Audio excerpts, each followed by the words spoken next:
The cameras flashed, like lightning strikes across the Monte Carlo terrace. She was supposed to be announcing her new luxury resort venture. Instead, the words that escaped her lips would change everything. "I'm pregnant." The silence that followed was deafening. At 44, after years of public heartbreak and private struggles, nobody saw this coming, especially not her. This is the story of how tennis royalty became tabloid royalty. How a champion's serve became a champion's secret. And how sometimes life's greatest victories happen when you least expect them. Her name was Isabella Martinez Chen. But the world knew her simply as Bella. For 15 years, she dominated the tennis courts like a warrior goddess. Her backhand was poetry in motion. Her serve, a thunderbolt from the heavens. Wimbledon, French Open, US Open. She collected Grand Slam titles like other people collected postcards. The cameras loved her bronze skin glistening under stadium lights, her raven hair flowing behind her as she chased down impossible shots, the way she'd blow kisses to the crowd after each victory. She was everything tennis had been waiting for: beautiful, talented, magnetic. But perfection always comes with a price. "Tennis consumed my 20s," she would later confess in a rare interview. "I gave it everything. My body, my youth, my chance at a normal life." While other women her age were falling in love, getting married, starting families, Bella was chasing yellow balls across clay courts in Paris, sweating through grueling practice sessions in Miami heat, sleeping in hotel rooms that all looked the same, the trophy cabinet filled up, but her heart remained empty. At 28, she met Ricardo, a Spanish photographer who followed the tennis circuit. He had dark eyes and gentle hands. He made her laugh between matches. The tabloids called it a tennis court romance. They weren't wrong. Ricardo would position himself courtside during her matches, his camera capturing not just her athletic brilliance, but the vulnerability in her eyes between points. The way she'd touch her necklace when nervous, the smile that was just for him. They were inseparable for 3 years. She was different with him, her former coach Maria Santos remembered. Softer, more human. "For the first time, I saw Bella. The woman, not just Bella, the champion. But love and tennis don't always serve each other well. The pressure was crushing. Every magazine wanted their wedding exclusive.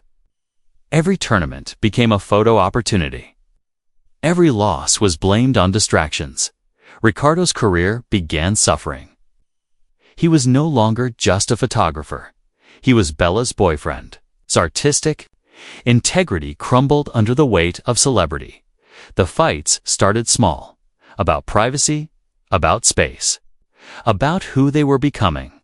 "I'm losing myself," he told her one night in a Rome hotel room. Thunder crashed outside their window like an omen. "So am I," she whispered back. They tried to make it work, but tennis demanded everything. The season never really ended.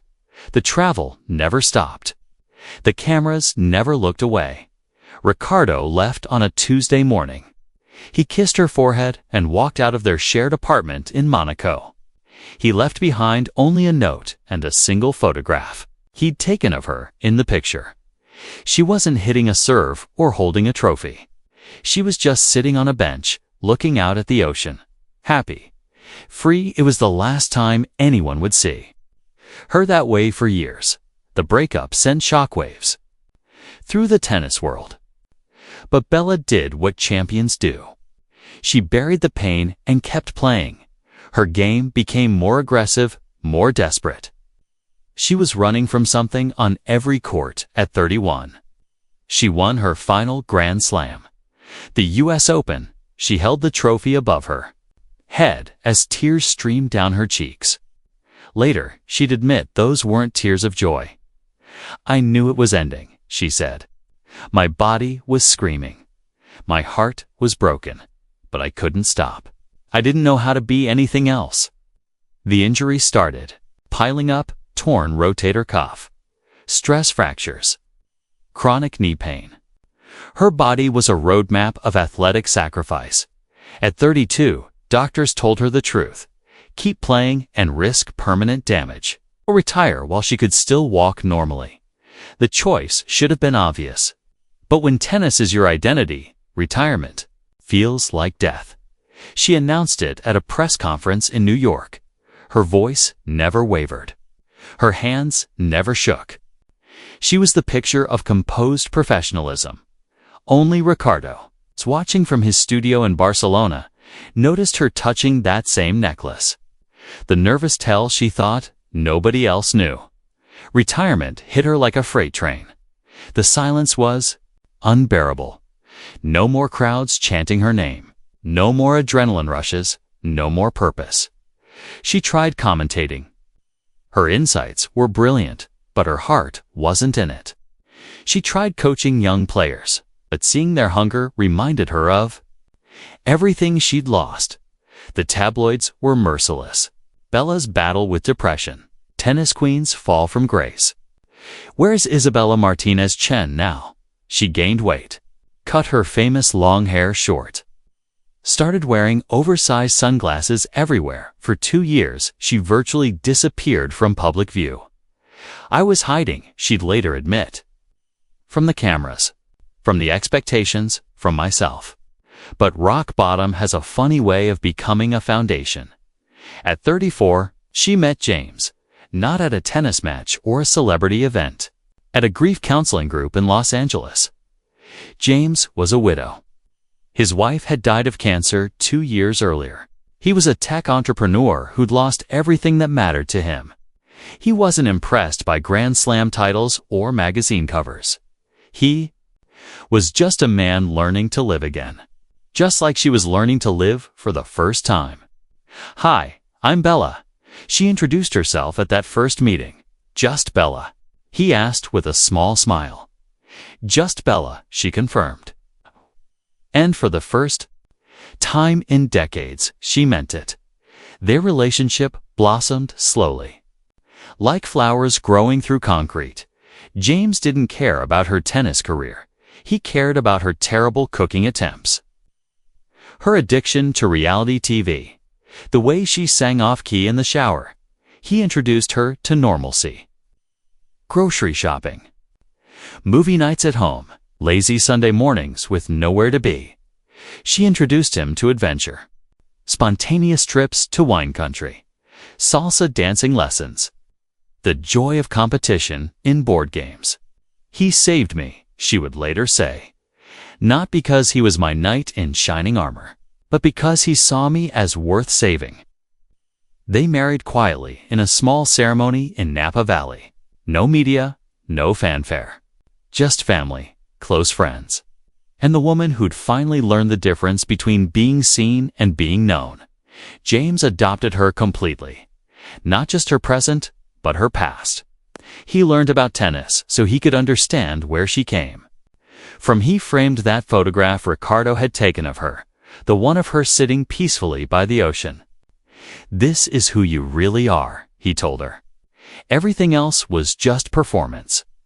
For 5 years, they built a beautiful life together. James's tech company flourished. Bella started a foundation for at-risk youth, using tennis as a vehicle for education and mentorship. She was happy. Genuinely, deeply happy. But life had other plans. James started getting headaches. Minor at first, then debilitating. The diagnosis came on a Tuesday morning. Just like Ricardo had left on a Tuesday morning years before. Brain tumor, inoperable. 6 months, maybe 8, if they were lucky. The universe's cruelest serve, Bella became his caregiver. His strength. His reason to fight every single day. She who had once chased tennis balls, now chased experimental treatments, clinical trials, miracle cures that never came. James died on a Thursday evening, holding her hand as the sun set over their Malibu home. His last words were about how proud he was of who she'd become. She was 41, widowed, alone again. But this time, she was different. This time, she had learned that love leaves marks on your soul that never fade. That grief is just love with nowhere to go. She threw herself into her foundation work, traveled to underserved communities, built tennis courts in places that had never seen them, gave kids something she'd forgotten she had hope.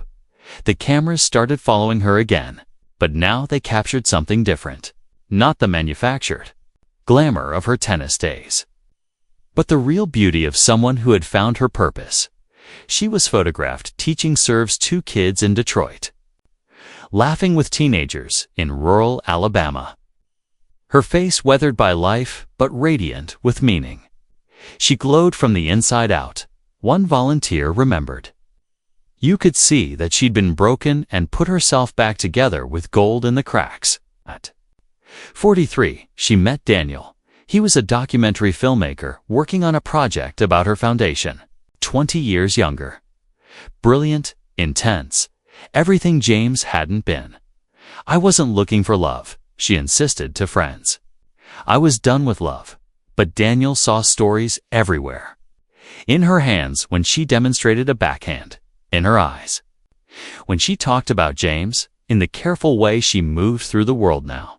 He started following her with his camera. Not as paparazzi, it's an artist capturing art. The attraction was magnetic, unexpected, completely inappropriate. I fought it, she confessed later. The age difference, the timing, what people would say, but Daniel was persistent. Not in a pushy way, in a patient way, like he could see a future she couldn't imagine. Age is just numbers, he told her one evening as they watched the sunset from her foundation's newest court. Love is the only thing that counts time properly. I'm 44 years old, she said, her voice breaking. I thought this dream was over. But life has taught me that it's never too late for a new beginning. Daniel rushed on stage, pulling her into his arms as the crowd went wild.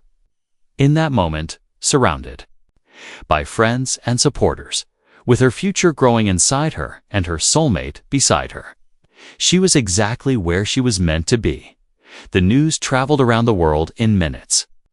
Social media exploded with congratulations and criticism in equal measure. Medical experts debated the risks. Fans celebrated the miracle. Trolls trolled. But Bella had learned something precious over the years. Other people's opinions were just noise. The only voices that mattered were the ones that loved you. I know people think I'm crazy, she said in her first interview after the announcement. Having a baby at 44, marrying someone 20 years younger, living my life instead of hiding from it. She smiled, her hand resting protectively on her growing bump. But I've spent enough time caring what other people think. This baby, this love, this life, it's mine. And I'm going to embrace every single moment of it. The pregnancy progressed beautifully despite the concerns. Regular checkups, careful monitoring. A team of the best doctors money could buy. But more importantly, it progressed with joy. Daniel documented every milestone. Bella glowed with a happiness that radiated from every photograph. They painted the nursery together, assembled cribs, read parenting books. The baby shower was a star-studded affair. Former tennis rivals became doting aunties. Fellow athletes shared parenting advice. The Foundation's youth participants performed songs they'd written for baby Martinez Chen. As her due date approached, Bella reflected on the journey that had brought her to this moment. I used to think my story was about tennis, she mused during a rare, quiet moment. About winning and losing. About being perfect for the cameras. She looked down at her swollen belly, feeling her daughter kick against her ribs. But really, my story has always been about learning to serve others instead of just serving myself. About finding love in unexpected places. About believing that it's never too late to start over. The baby arrived on a Sunday morning in September. It's a perfect little girl with Daniel's dark hair and Bella's determined chin. They named her Hope, 'cause that's what she is. Bella explained to the small group of family and friends who visited them in the hospital, proof that hope never expires, that love always finds a way. The photographs from the hospital were radiant. Bella looking exhausted but ecstatic. Daniel cradling his daughter like she was made of spun glass. 3 generations of women, Bella, her mother, and tiny Hope, representing past, present, and future. The caption on Bella's social media post was simple: Game, set, match. The most important victory of my life. 6 months later, at 45, Bella Martinez Chen is adjusting to life as a new mother. Her foundation continues its work. Daniel's documentary about her journey has been picked up by a major streaming platform. Hope is healthy, happy, and already showing signs of her mother's competitive spirit. People ask me if I miss tennis, Bella says, bouncing Hope on her lap during a rare interview. But I've never felt more like a champion than I do right now. She looks at Daniel, editing footage on his laptop while keeping one eye on his family. Life served me some incredible aces, she continues, and some devastating double faults. But every point led me here.